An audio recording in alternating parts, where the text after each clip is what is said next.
IFT Hair Science. the best hairline artist. मेरा नाम राहुल है, मैं जयपुर का रहने वाला हूँ।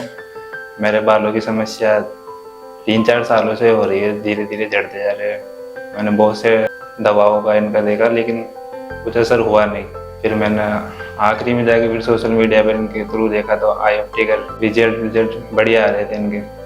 जिग-जैग एकदम नेचुरल लाइन दिख रही थी वीडियोस में। फिर मैं सर से आके यहाँ पर कंसल्ट करा, सर ने समझाया कि ट्रांसप्लांट होगा और इसका कोई साइड इफ़ेक्ट नहीं है, परमानेंट रहेंगे।